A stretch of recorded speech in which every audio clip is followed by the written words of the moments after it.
Welcome to the McCarthy Report, the podcast where I, Rich Lowry, discuss with Andy McCarthy the latest legal and national security issues. This week, what else? The Letitia James case and the latest on Mar-a-Lago. You are, of course, listening to a National Review podcast. For some reason, you're not already following us on streaming service. You can find us everywhere, from Spotify to iTunes. And please give this podcast and Andy McCarthy the glowing, indeed gushing 5-star reviews they deserve on iTunes. And now, without further ado, I welcome to this very podcast, through the miracle of Zoom, none other than Andy McCarthy. Rich, how are you? I'm good, Andy. How are you? I'm doing great. Here in the beautiful Midwest for a few days. Awesome. Well, we got to.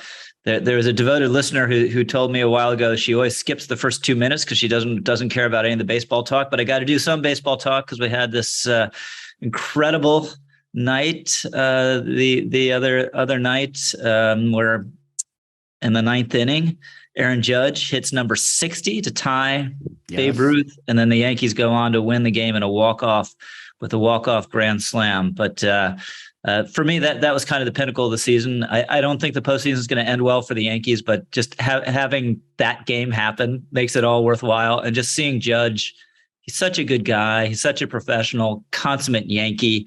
Not cheating, that anyone knows, tying Ruth, which has been done one other time legitimately in 95 years, was quite incredible. Yeah. And I was talking to a radio producer this morning, Rich, before we got on, and I didn't know this, but I was told that, is he tied for the batting title? Like he's got a real shot at the triple crown? He's a little bit he was, as of, I don't know where it is right now, but as of yesterday, he was slightly ahead. So he was leading for the Triple Crown. That's amazing. I don't think we haven't had a Triple Crown winner in eons. In fact, 67? That was Yastrzemski, right? I was told Cabrera had one after Yastrzemski because I asked that very question. But it's almost as rare as something else that happened on Sunday for our New York listeners, which is the Mets, the Yankees, the Giants, and the Jets all won on the same day, which was like the first time since 2009, I think. First time since 2009. That's incredible. more rare than the Triple Crown. Yeah. All right. So we have this big civil case from Tish James, which has been building for some time. He had the indictment of Alan Weiselberg, the longtime chief accountant at the Trump Organization, as a first step here. And now she laid out this big dramatic case that you think there's a little less than meets the eye there, or it wouldn't be just a civil suit. But give us the big picture. Yeah, my tendency is to think, Rich, that with all things with Tish James, that there's less there than meets the eye, and there's always less there than meets the press conference, which in which these things are announced. I would remind people. And, anyone who listens to our podcast knows that I'm not a big Andrew Cuomo fan. But, James did this long investigation of Cuomo when she was thinking about running for Cuomo's job. And she figured out a way that I'm still not satisfied is completely legal to dump the whole investigation, like 2 volumes worth, out into the public domain. And it ended up being the end of Cuomo's political career, at least for the foreseeable future. And after the dust settled, not a single civil case was filed by Tish James on the basis of the information she gathered. Not a single prosecutor in the state of New York, which has, I think, 64 counties, opened an investigation or filed any charges on the basis of the information that James put out. So it was a big political show, and it involved a bunch of evidence that no prosecutor thought could be proved in court on the standards that apply to criminal proceedings.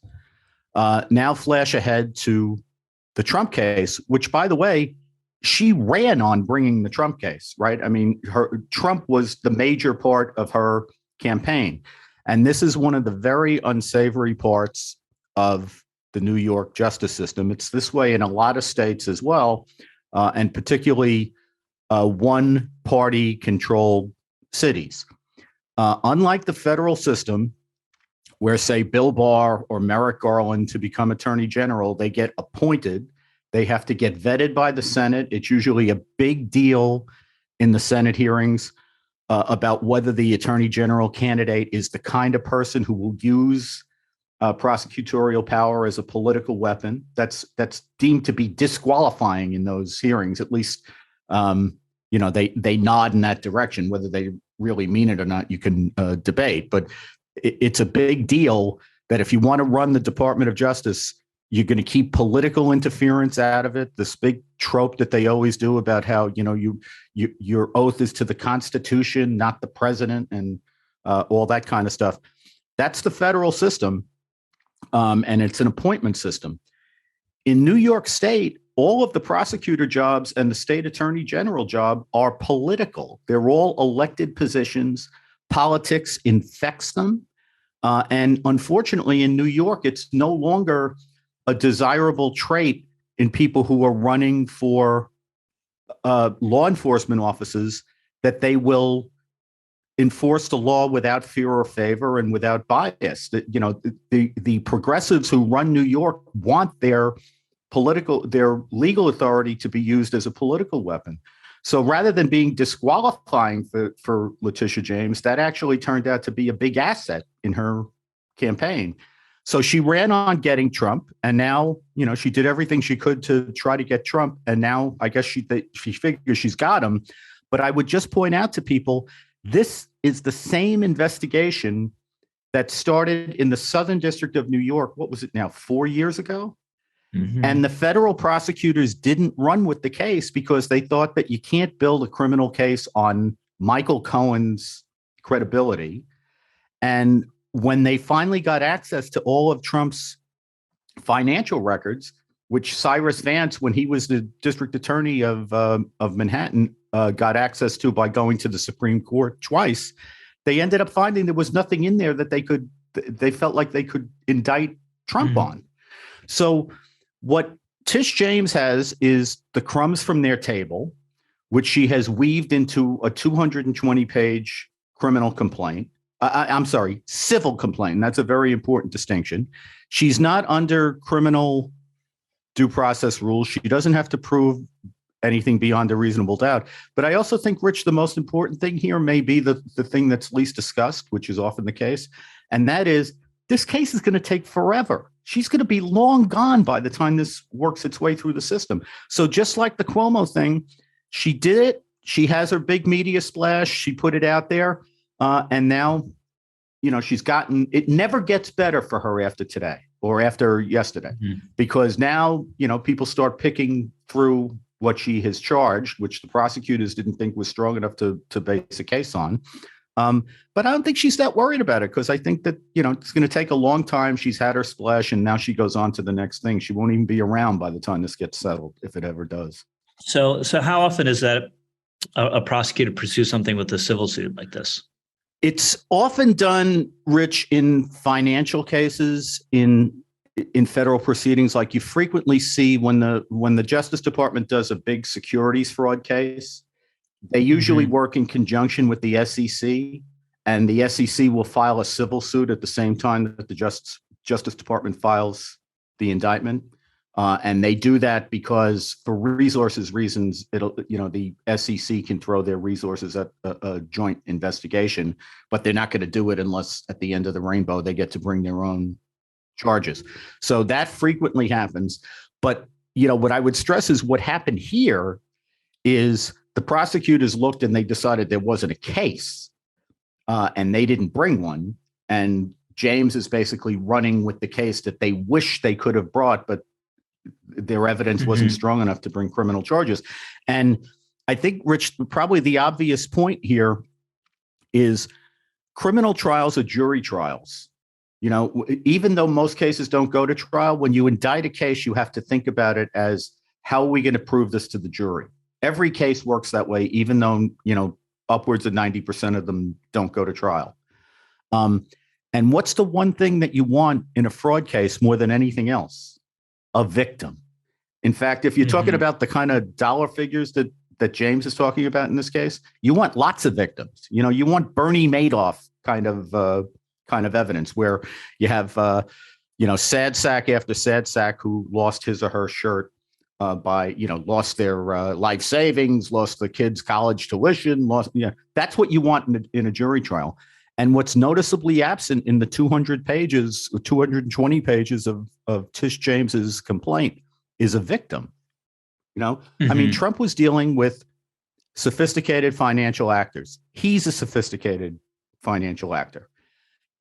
Everybody knows who is in this orbit. I feel like our pal David Bonson could address this better than I could. But the fact of the matter is, if Deutsche Bank is going to lend you a couple of $100 million, they're not going to take your word for it on what your assets are worth. They have their own appraisers. They do their own due diligence. And the problem with this case in terms of the lack of a victim is, let's say I'm Trump. Well, maybe I don't want to say that. But let's pretend for a second. And you go into a bank and you say, I need to borrow $50 million. I'm worth $1 billion. So you can trust me to pay back the $50 million loan. Now, let's suspend disbelief and pretend that the bank is not going to actually do its own due diligence. They're going to take Trump's word for it. And what if it turns out that instead of being worth $1 billion, he's worth $100 million? But you give him the loan on the assumption that he's worth $1 billion. If he pays back the loan, who got hurt? Nobody got hurt. Now, should he have done it? Should you misrepresent yourself? Of course not. But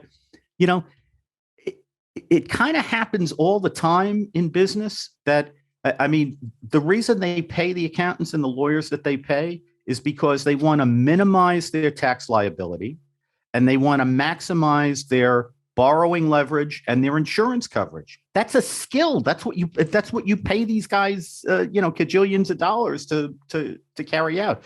So what I found when I was a prosecutor toward the end of my time doing cases, I had a couple of big accounting fraud cases.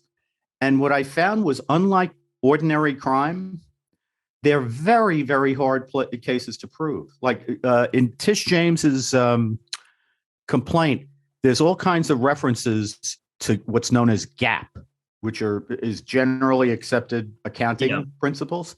I remember that from like the Enron case or something. Yeah, exactly.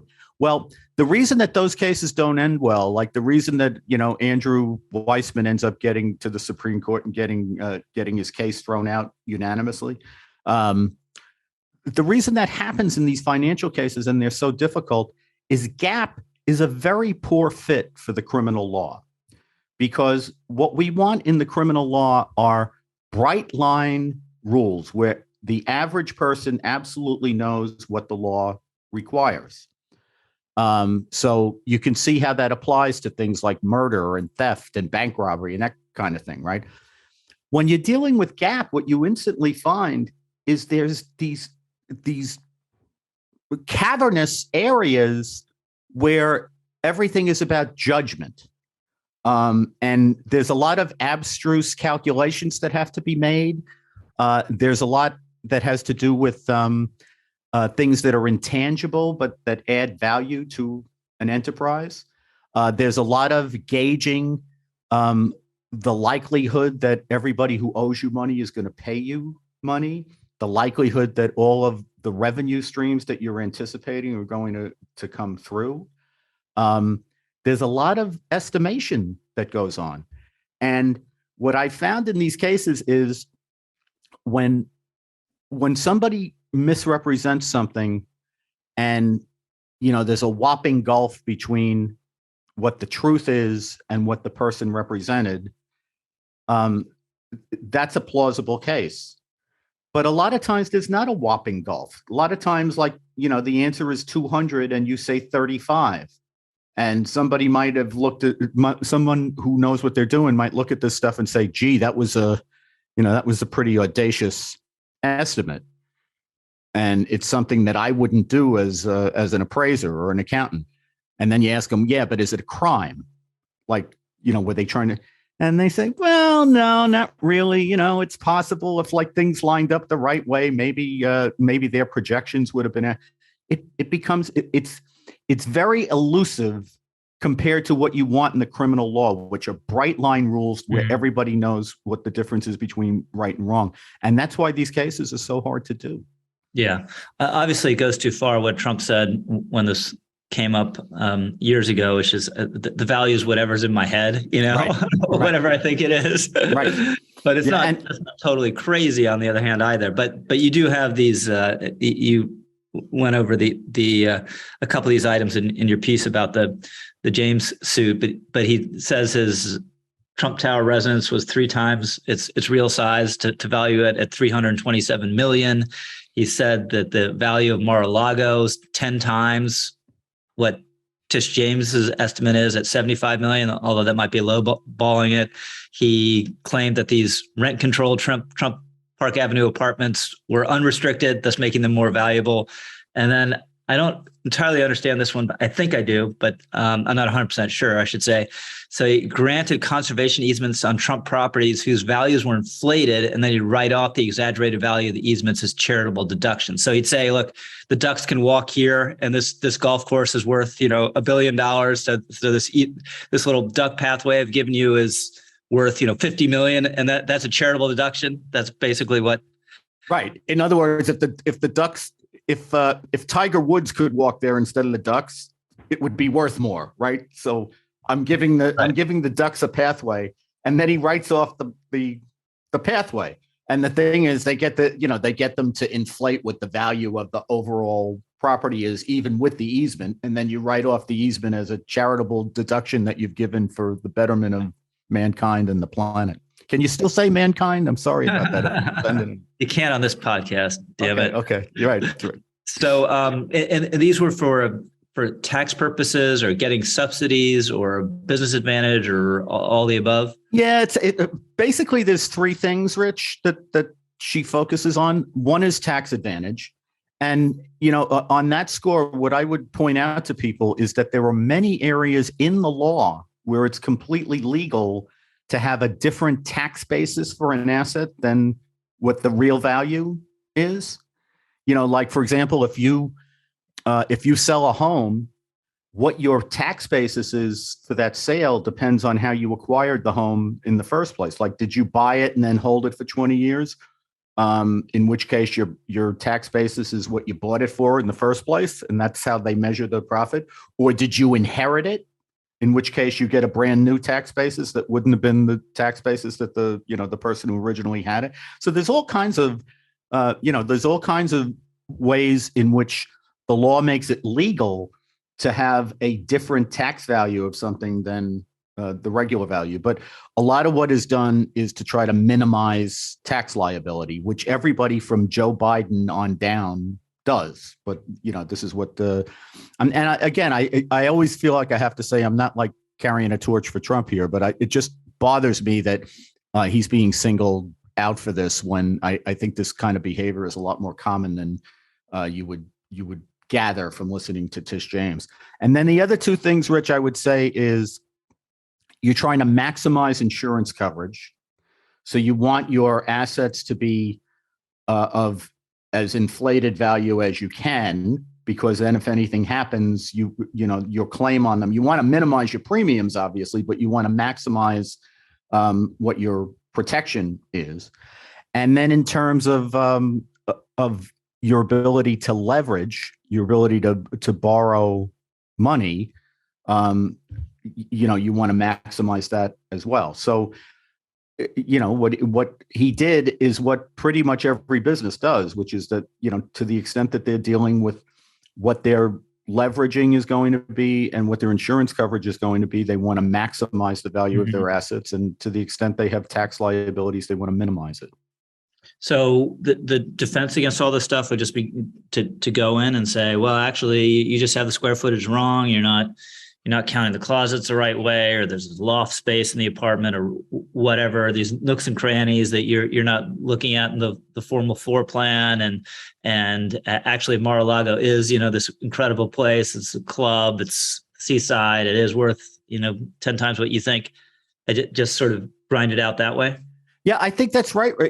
What they'll say is you're homing in on these small details when there's a much bigger tapestry that this is all a part of, which would make what you're homing in on immaterial in the long run. And then they'll just say like she's wrong. If they can show that she's wrong on a couple of basic things, that would be very bad for her case. So, for example, when this news broke yesterday, I was asked to be on Martha McCallum's show on Fox. And right after I was on, she brought Geraldo Rivera.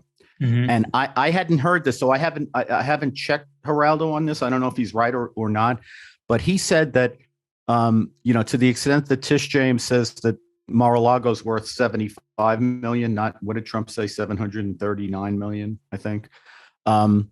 What Geraldo said is that there's another property that was just sold by a relatively prominent person, which is very close by Mar-a-Lago, but a less desirable property than Mar-a-Lago. And then it went for something like 157 million. Yeah, 75 sounds low to me. I'm not the real estate guy, but I did spend a lot of time on Zillow during the pandemic, and 75 sounds low. Yeah, well, one thing I would say about that, though, in terms of the dynamic of a trial,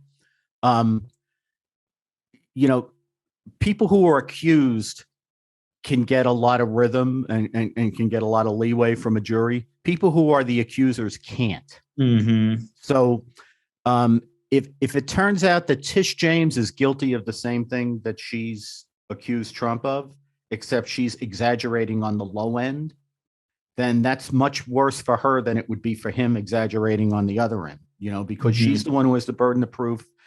She's the one who's making the accusation, and she's the one who's going to drag him through this process.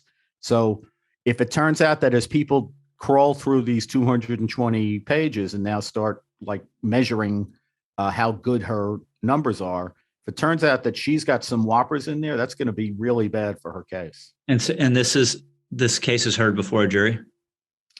Eventually, I would be stunned if this ever gets to it. I think this is going to take years, Rich. Mm-hmm. And I'm not exactly sure what the New York civil procedure rules are in terms of how big the jury is and whether they have to be unanimous or not. In some places, they can have like what was that big celebrity trial that we just had? With the Johnny Depp? Yeah, Johnny Depp, where I think there was 7 people on that jury.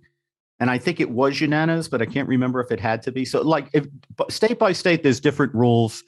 And sometimes it matters what the size of the controversy is, what laws are at issue, how big the jury is, and whether it has to be unanimous or not. The Constitution does not require a unanimous jury in civil cases. In retrospect, we really fell down in our Johnny Depp Amber Heard trial coverage. Did we have any?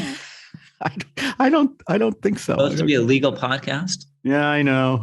Well, I mean, I have to draw some lines here, Rich. All right, let me do a quick NR Plus plug, and then we'll get to Mar-a-Lago. NR Plus, digital subscription service at nationalreview.com. Your way around our metered paywall. You no longer have to dance around trying to use different browsers and whatnot to defeat our paywall. You can just pay up, make yourself not a citizen, and the paywall goes away.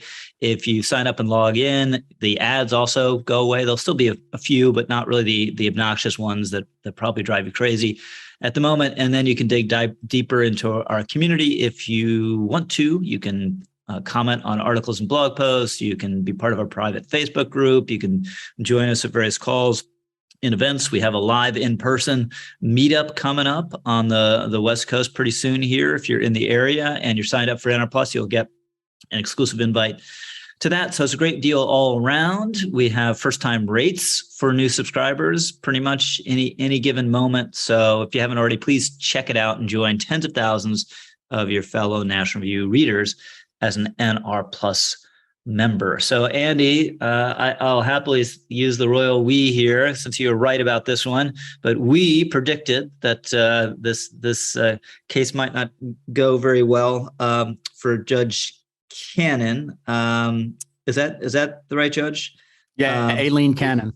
Yep, who she had the special master ruling, which you thought didn't make sense on a number of grounds, and now it's been holes have been shot into it on those very grounds. But again, let's go big picture, and then we'll dig in. So the 11th Circuit last night reversed Judge Cannon, as we anticipated. Her ruling was kind of weak. It was an emphatic rejection of her position. The 3-judge panel was made up of 2 Trump judges and 1 Obama appointee, but it was a unanimous decision. And really, they thoroughly rejected her reasoning. It was a narrow appeal because the Justice Department only targeted the classified information aspect of the case. So out of the 11,000 documents that were seized at Mar-a-Lago, the only thing the Justice Department wanted to appeal was the 100 classified documents, because they say that they need that to continue their investigation. And Judge Cannon's ruling had deprived them, had not only said that those 100 documents had to go to the special master, which the government objected to, but also that they were not allowed to use the documents in their criminal investigation until the special master had finished the privilege review. So the Court of Appeals last night ruled in the government's favor on both those questions. Basically, they said that Trump's legal points were bogus. The undertone of it was a little bit of surprise that Judge Cannon could have indulged some of the arguments that she indulged. But basically, they reject this idea that Trump, who brought this suit, doesn't have to show that the documents that he says are declassified are actually declassified. Trump's been playing this game where he's trying to get the court to hold that it's on the government to prove that the documents are classified. But at this point, we're not talking about a criminal prosecution. This is a civil lawsuit that Trump brought. And if he says documents are declassified, the burden is on him to show that. So the Court of Appeals did not accept his claim that the documents were declassified, or his claim that he had any need to have access to them at this point. They rejected Judge Cannon's theory for why she had jurisdiction, noting that Trump's constitutional rights had not been violated in connection with the search, which is the most important aspect of equity jurisdiction. So, pretty thoroughly, Rich, they rejected what Judge Cannon ruled. However, because the Justice Department's appeal was narrow, the special master will still be in place. Judge Deary will still be reviewing the other 11,000 plus documents. But the Justice Department isn't really that concerned about those. So what they really care about is the classified documents. And the interesting theme running through all of this is that the Trump lawyers have said in court the reason that they did not want to forward their evidence that they say they may be able to produce that Trump declassified these documents is that they anticipate that he will be indicted, or that he may very well be indicted for classified information offenses, and they don't want to play their defense out until that happens. So Deary's reviewing the documents for potential executive privilege? Correct. Executive. Yeah. Now the Justice Department already says that they've gone through it for attorney-client privilege, and they've separated out about 550 documents that, on a very broad test, like basically anything that could conceivably have been attorney-client privilege, like if it had a lawyer's name on it, they assume that it might be attorney-client privilege. So they've already separated out those 550 documents, which, as I understand it, are not the classified documents. And what Judge Deary is going to do is go through the rest of them. But I think he's going to find that Trump doesn't have executive privilege. And in fact, I don't see how he can ignore what the 11th Circuit said last night about the whole question of whether, Judge Cannon had jurisdiction to order a special master in the first place. Now, that's not, again, the government didn't challenge that, but I expect that Judge Deary is going to find that Trump doesn't have executive privilege, and that he'll move through this pretty rapidly. She gave him Judge Cannon gave him till November 30th to finish. The anticipation was that was going to include the 100 classified documents, which he was going to handle in the first round, so that could be done hopefully in a few days. Now that's not an issue. But in the meantime, the Justice Department is going to start giving Trump copies of the other things that were seized. And I think, they'll be able to identify in pretty short order what they say is executive privilege. I think Deary will probably find Trump doesn't have executive privilege, and the whole thing may go faster than people think. And does it make sense, going back to the declassification argument, where the lawyers say, look, we're not going to tell you why we think it's declassified because we might need that, and as a defense in a criminal case, does it make sense not to broadcast that in advance? Is that a sound legal strategy, or is that just lawyers dancing around if they don't have anything good to say? It's probably both. I mean, they don't want to plant their feet. As a defense lawyer, you want to see what the government has before you think through how you're going to do your defense. Now, I want to be clear. I'm not saying that people manufacture their defenses. That does happen sometimes, but any good lawyer is going to want to see what the other side has before you figure out how you're going to attack the case. So the last thing you want to do is plant your feet before you see what the government is going to allege, because you can't take that back and they can use it against you if they charge. But the problem that the problem the lawyers have here, you'll be shocked to hear this, Rich. The problem the lawyers have is Trump. They're trying to play close to the vest in court and make an argument to the judges that, it's really important for their defense strategy purposes that they keep their cards close to the vest at this point. And then Trump goes out and gives a speech where he says he's declassified everything. And in fact, last night, I think he said he doesn't have to do anything except imagine that they're declassified in order to declassify them. So, the judges obviously are very hard for them to. It's very hard for them to make a sound legal argument when the client can't be controlled. And what's your guess on percentage odds that this one results in an indictment? I'd say 7 in 10. Wow. So let's quickly go to Martha's Vineyard, where famously or infamously, depending on your point of view, Ron DeSantis flew 50 migrants, somewhat bizarrely, from San Antonio. But his argument is that a lot of these people end up in Florida, which is true. So he's going to cut them off at the source. And this, of course, caused an enormous controversy. There is now a lawsuit against DeSantis from a couple of these migrants alleging that they were misled and promised all sorts of benefits that didn't emerge, or at least haven't emerged yet. Have you gotten a chance to look at that suit? I have, Rich. I think I think DeSantis is great to do this. And I hope what gets exposed out of this, which hasn't gotten enough attention, is the fact that the government for years has been doing exactly what DeSantis did. It puts people on planes, it puts people in buses, and it seats them throughout the United States without any notice to the state governments that are involved. So they've been doing this from the beginning. And I understand that that I'm supposed to now say, it's terrible to use people as pawns in your, political battles and all that. I must say, these are people who come to the United States illegally, and we have a federal statute on the books that the United States government won't enforce that says that people who are in the country illegally are supposed to be detained until the end of their proceedings. So if you're going to tell me that it was a terrible thing to do to somebody who had no right to be here in the first place, that they were going to be taken to point A rather than point B, and maybe misrepresentations got made to them. I mean, Rich, the reason they're in the country is they're misrepresenting that they have asylum claims. Right, I know. Supposed to worry about what representations were made to them to go to Martha's friggin' Vineyard?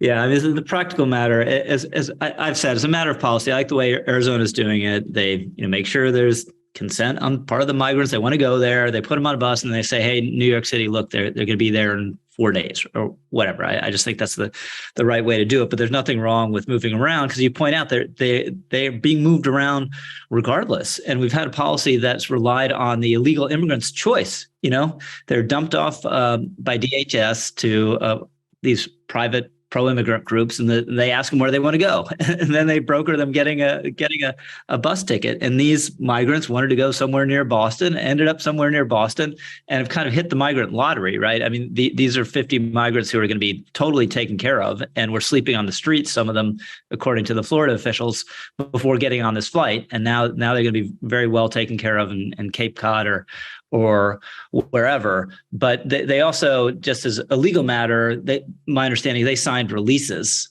So it's going to be very hard for them to come back and say, oh my gosh, you did this terrible thing to us, when they signed a document saying, okay, we're going and we're holding you harmless legally. Yeah, I get all that, and legally it's all correct. And if they sign the waivers, then they're not going to have much of a legal claim. But I have to say, Rich, I mean, the whole idea that we got their consent before we put them, we sent them to Mar-a-Lago or outside Kamala Harris's house or wherever they send them next.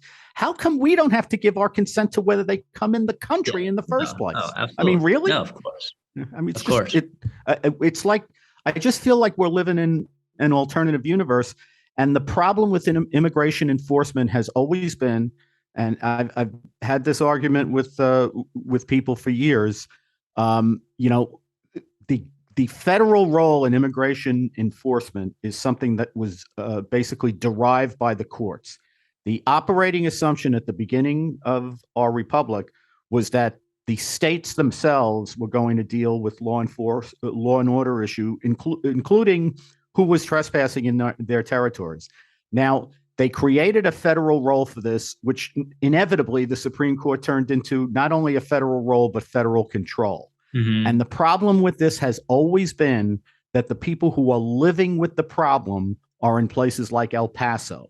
And the people who are deciding what to do about the problem are the political elites in Washington, who are completely insulated from the problem. And that's the problem with having big government solutions to things that are not big government problems. They're, obviously border enforcement is a federal responsibility, but, they've basically done everything they could to nullify, to negate the ability of the state governments to deal with immigration, so that it's up to Washington exclusively to take care of it, and they won't enforce the law. Yeah. It's Washington controlling things, not so they can enforce the law the way they like, but so they can not enforce it the way they like. And just the perversity of ending, and I guess they're still fighting in the courts. It's still legal cases over this, but the perversity of ending Remain in Mexico, which just so neatly took care of the problem we're dealing with, which is bogus asylum claims, where you make the claim and you get into the United States, and then you're never going to leave, even if your claim is rejected. Stay in Mexico while you do that. And if you have your claims legit, okay, that the rules are you get in. Welcome. We'll fly you to Martha's Vineyard if you want in that case.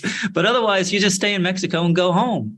How can anyone possibly object to that? But the Biden people can treat it as if it's some moral outrage, and just goes to, I was talking to our friend Mark McCorry about this the other day.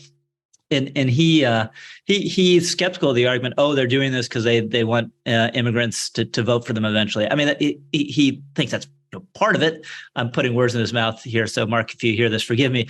But he was saying, the end of the day, just they don't think we have the moral right to exclude these people, and that's at the bottom of it. And that's why you have this de facto open border and migrants deciding where they want to go. And if they're slightly misled, they end up at a really Tony Summer island, it's an outrage. Yeah, no, it's right. And look, Rich, even if Biden somewhere in his adult brain realizes that this is, wrong, and that politically it's probably going to be catastrophic at some point for the Democrats, maybe some point soon.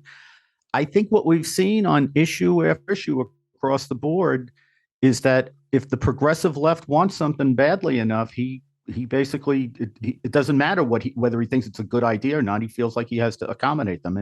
And as points out, they want this. They want it badly, whether it's because they don't think we have a moral right to have a border, or whether they're trying to transform the country, or whether it's a little bit of both. The fact is they want it, and it's like a third rail for Democrats to be sensible on this issue. And my favorite statistic that we've talked about in the last number of months, and I think this was the last time that we discussed this, which was probably a while ago, is that the Biden administration has reduced the budget for detention of illegal aliens and for enforcement. So, we had about 36,000 units to house people, and now they're going to cut that down to 30. So as the problem is getting worse, they're actually lowering the detention space. And to my mind, common sense says that if you only have 36,000 spaces to detain people, then you can't let more than 36,000 people into the country. I mean, that's like, hello. That would seem to be the math. So that's all the time we have for this episode. This podcast has been produced by the incomparable Sarah Schutte. Thanks, everyone, for listening. And thank you, Andy McCarthy. Thanks, Rich.